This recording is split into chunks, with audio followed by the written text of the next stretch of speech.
When Katrina hit, the levees broke over here, and all of the water and stuff that was coming out of the industrial canal and from the lake, everything washed this way to the back. And as the water was coming across, it washed houses away with it. You know, everything was just coming this way. Houses were hitting other houses. People were on rooftops, going to other rooftops on the house. And, you know, as it was, you know, the houses in the street. And, you know, some people that were trapped, they were in trees on top of houses. You can see the alligators and snakes and stuff all in the water and stuff. So I'm just trying to get back home now to get my little home together. And thank God for you all helping me to get back, and I appreciate it. I thank God and thank you all. There are entire pockets of New Orleans that have hardly been touched.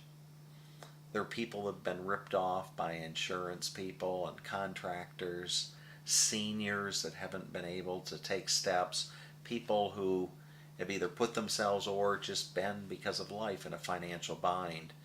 And there's 5 or 10 years worth of work, even in the aftermath of Katrina here. We go in after natural disasters and crises to help people get back into their homes and help to rebuild churches and put churches back together so that they have a center of ministry once again after a disaster.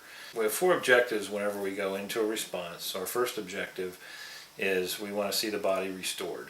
Our second focus when we come into a response is we want to see the multiplication of churches and making disciples, seeing people come to know Christ. We have the opportunity to have that focus when we go into the community and the neighborhood. The teams have walked the area doing prayer walks and praying for people as they meet them, praying for families as they walk by houses that are not lived in, trying to invest prayer into the community and hopefully saturate the area, planting the seeds or preparing the soil so that we can see a harvest of souls for Christ, and then disciple them and see them grow in their relationship with Christ.